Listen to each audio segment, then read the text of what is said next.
자, 어제 국회 국방위원회가 열렸습니다. 한민구 국방장관이 출석한 가운데 이 미사일 관련 이 현안 질의가 있었는데요. 자, 우리는 북한의 미사일 도발 상황 어떻게 판단을 하고 있는지 영상을 보겠습니다.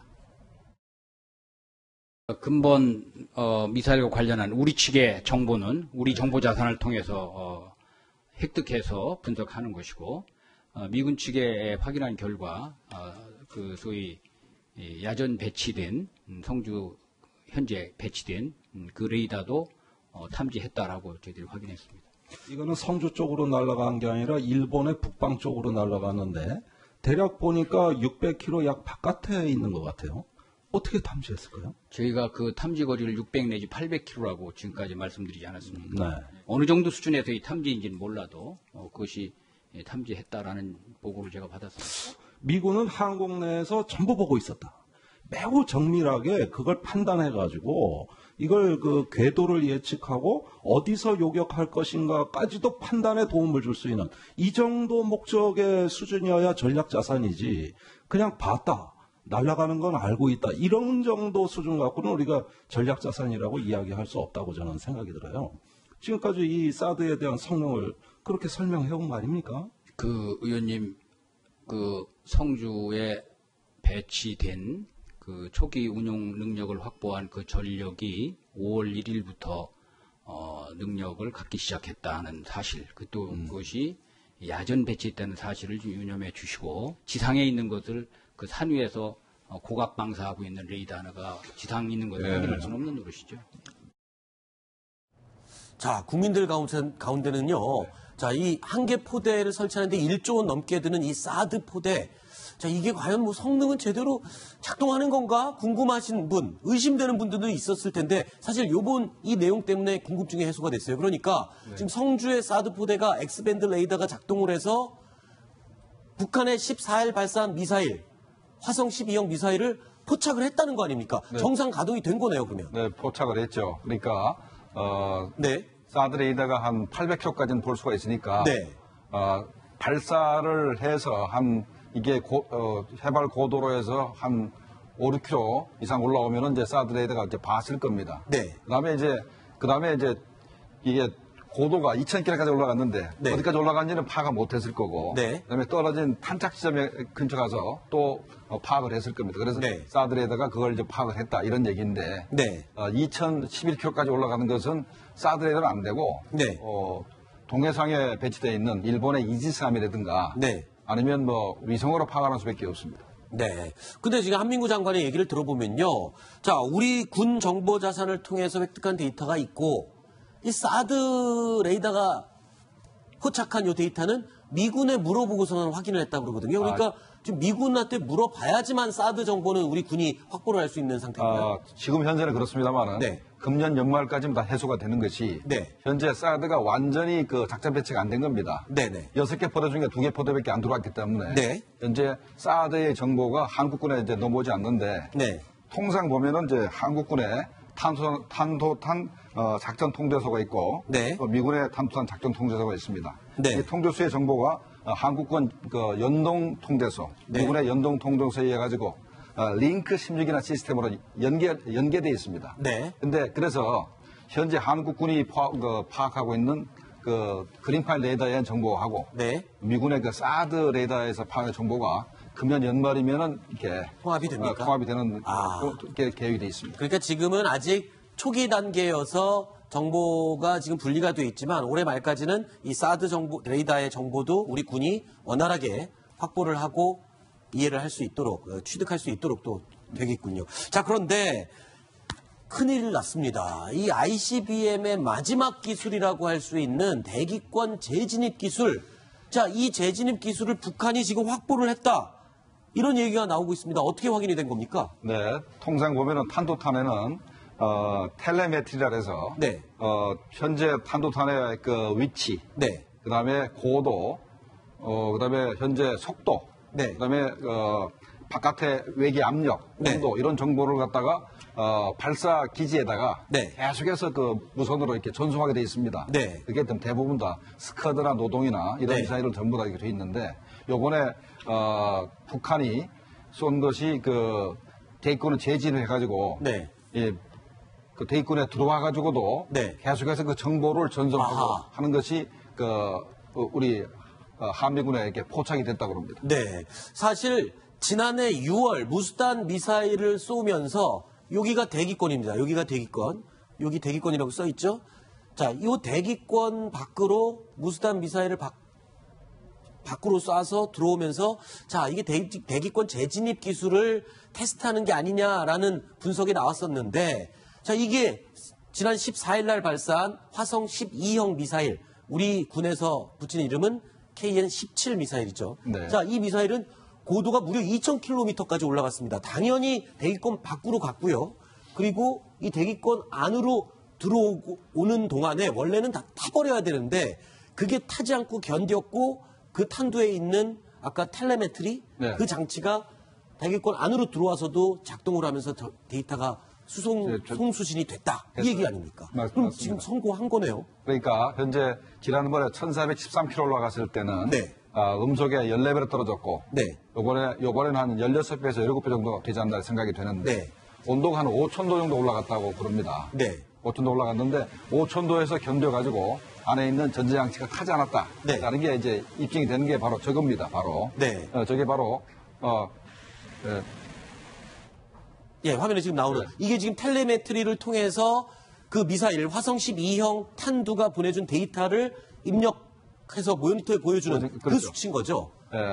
30분 11초 동안에 날아갔으니까 거의 현재 물에 떨어지기 직전에 네. 직전의 시간이기 때문에 타지 않았다는 게 이 결과로 입증이 된 겁니다. 아, 그러니까 이 30분 11초가 갖고 있는 의미 총 비행 시간이 30분 정도. 12초 정도, 11초, 2초 정도였으니까 아, 이게 대기권 밖에 나갔다가 들어와서 비행을 끝낼 때까지의 시간이 모두 체크가 됐다는 것. 즉 타버리지 않고 탄두가 온전히 보존이 됐다.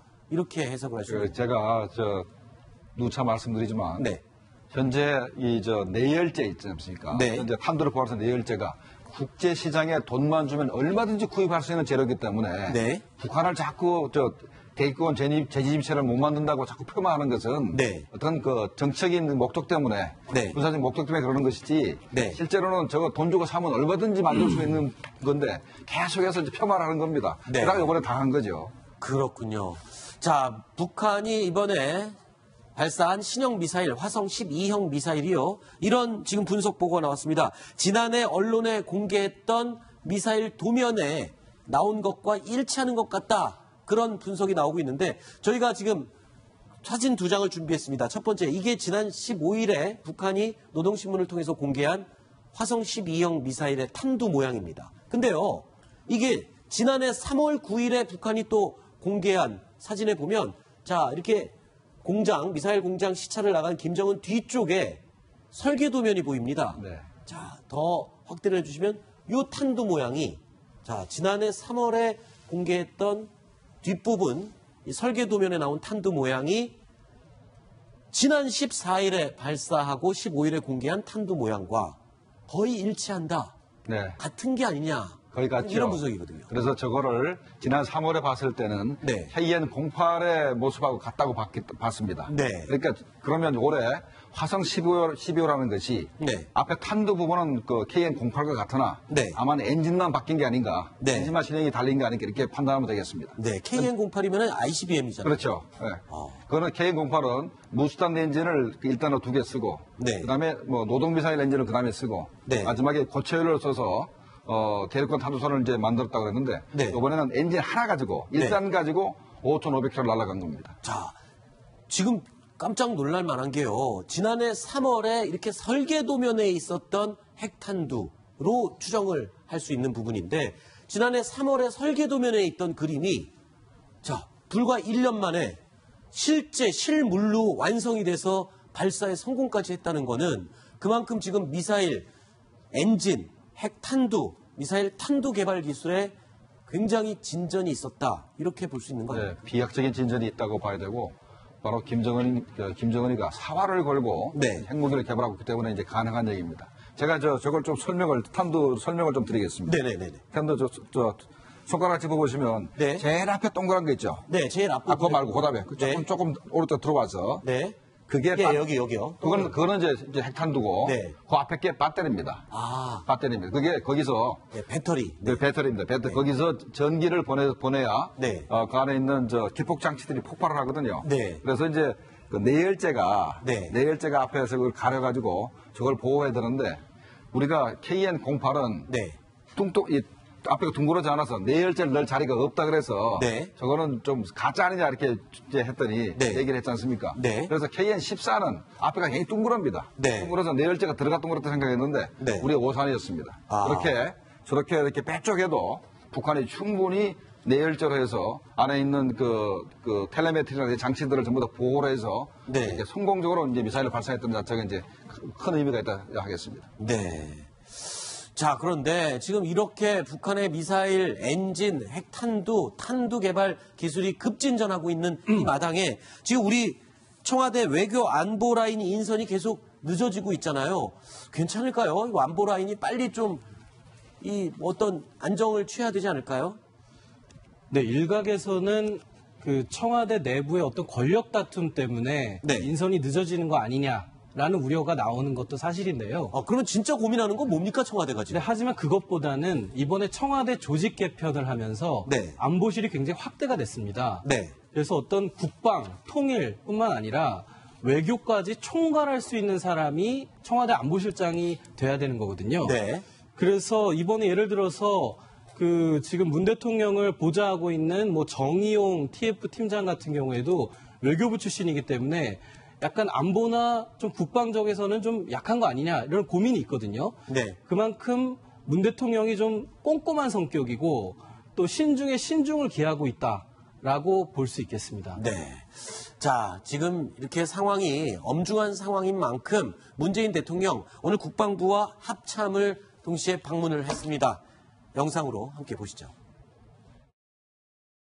국토방위에 책임을 다하고 있는 우리 육해 공군 장병 여러분 사랑하고 감사합니다. 취임 일주일 만에 국방부와 합참을 찾은 것은 지금 그만큼 우리의 안보가 매우 엄중한 상황이기 때문입니다. 북한의 도발과 핵 위협을 결코 용납하지 않을 것이며 국제사회와 함께 강력하게 대처해 나갈 것입니다. 나는 우리 군을 믿습니다. 만약 적이 무력 도발을 감행한다면 적각 강력히 응징할 수 있는 그런 의지와 능력을 가지고 있습니다. 국방다운 국방, 안보다운 안보, 나라다운 나라를 만드는 것을 나의 소명으로 삼을 것입니다. 여러분, 정권은 유한해도 우리가 사랑하는 조국은 영원합니다. 혼혈일치가 되어서 우리의 국방력을 키워나갑시다. 여러분, 그렇게 할 수 있겠습니까? 네. 네, 감사하고 아주 든든합니다.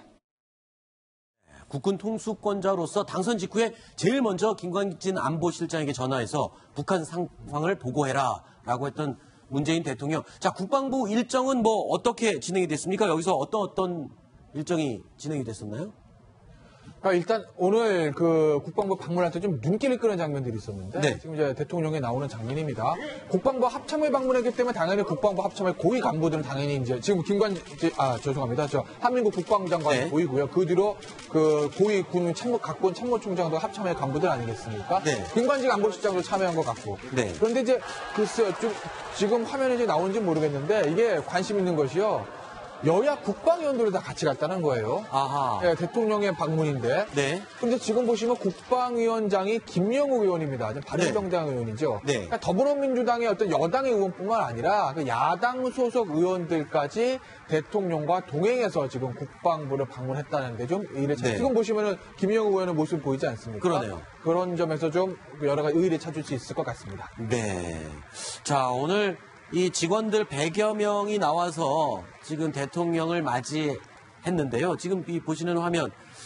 그런데 이게 직원들이 굉장히 열화와 같은 그 성원을 보내면서 눈물을 글썽인 직원도 있었다. 이런 얘기가 들리고 있는데 어느 정도 환영 분위기가 어느 정도 뜨거웠습니까? 보통 대통령이 국방부를 찾으면 그 전날에 경호실에서 그 샅샅이 뒤집니다. 그리고 네. 엄숙하게 하고 일정 자체를 잘 공개를 하지 않습니다. 네. 그리고 언제 들어갔다가 언제 청사에 나왔는지 사실 아무도 모릅니다. 그렇죠. 그래서 그것이 체크하기가 참 힘듭니다. 기자실이 옛날에 1층에 있었는데 거기서도 발견하기 어렵습니다. 그런데 이번에는 일종의 환영 행사 같은 것을 열었습니다. 몇 시에 온다. 그리고 진짜 그 몇 시에 온 거네요. 네, 맞습니다. 그 네. 시각에 와서 사람들이 다 모여들었고 네. 여직원들이 가서 사인 비슷하게 어떤 것을 좀 서명해달라 이런 얘기도 했습니다. 노트 들고 온 사람도 있었다면서요. 맞습니다. 그래서 대통령 문재인 이런 서명도 해줬고요. 그래서 일종의 환영 행사 같이 이렇게 만들었고 들어가서 아까 그 2층에 있는 아마 그 대형 회의실 같은데 거기에 가서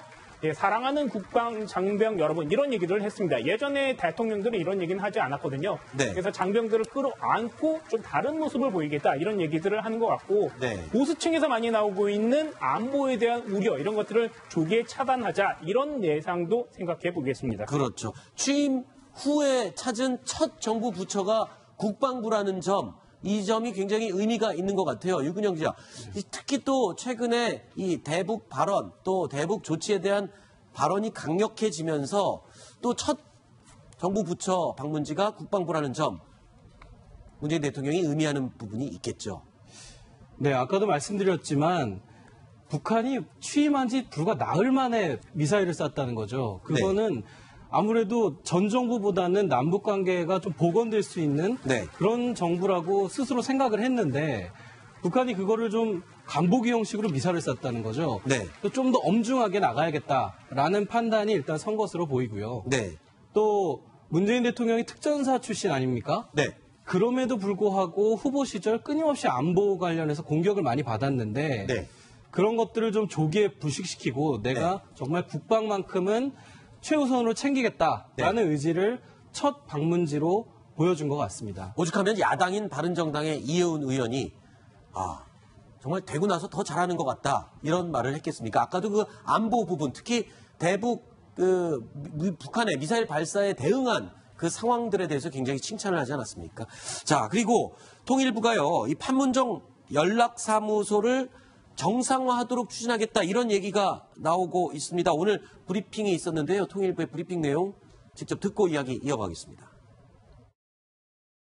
작년 2월 달에 북한 핵실험 이후에 북한이 일방적으로 판문점 연락 채널을 닫았고 그 이후에 이제 열리지 않고 있죠. 정부의 입장에서는 남북한 대화 채널이 열려야 된다는 것이 항상 기본적인 생각입니다. 그렇지만 어떤 특정한 사항이 예정되어 있는 건 없습니다. 통일부의 연락관들은 매일같이 판문점 연락 사무소에 출근을 해서 북측의 연락 통화를 매일 하고 갑니다. 지금 개성공단이 폐쇄되면서 판문점 연락사무소도 같이 지금 중단이 된 상태인데 지금 어떻습니까? 지금 판문점 연락사무소 직통 전화는 있는 건데 선만 끊겨 있는 건가요? 아니면 아예 다 철수를 한 건가요? 저쪽에서 받지 않을 겁니다. 선을 끊는 게 아니고. 해도?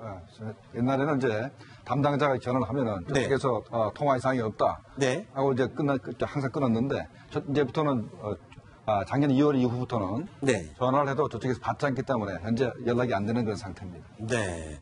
사실 북한의 일방적인 결정으로 개성공단 폐쇄 그리고 또 판문점 연락사무소도 폐쇄가 된다, 끊겼다라고 하지만 자 북한이 먼저 끊었다고 해서 여는 것도 니네가 해라라고 기다리는 것은 좀 문제가 있지 않나. 우리 정부가 먼저 손을 내미는 것도 또 어찌 보면 좀 형다운 동생에게 손을 먼저 내미는 형다운 그런 자세가 아닐까 이런 분석도 나오고 있거든요. 그렇죠. 그래서 아마 북한은 아무것도 떡을 주지 않으면 절대로 저것도 하지도 않습니다. 그래서 뭔가 떡을 주려고 그러면 현재 유엔 주재 국면에서 우리가 할 수 있는 거는 인도적 지원이라든가 아니면 남북한 이렇게 스포츠 교류 그다음에 민족 동질성 회복을 위한 어떤 그런 사업들이 많습니다.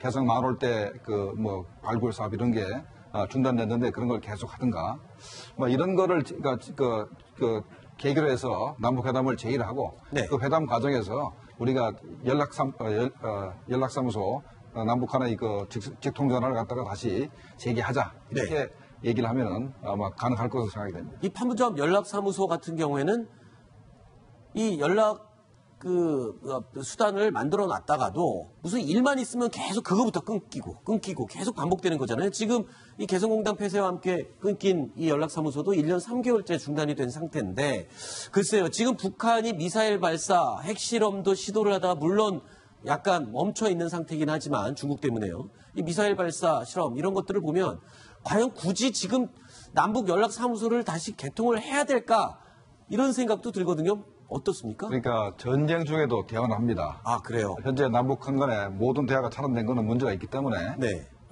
어떤 방식을 통해서라도 일단은 제재는 제재고 북한에 대한 제재는 제재고 또 앞으로 우리가 통일을 지향해 가기 때문에 네. 대화의 창구는 열어야 된다는 생각이 듭니다. 네. 그러기 위해서는 일단 연락사무소부터 재가동이 돼야 되겠죠. 네. 그렇군요. 알겠습니다. 자, 8번째 뉴스 8위 소식 살펴봤고요. 이어지는 9번째 소식 어떤 내용인지 화면으로 확인해 보시죠.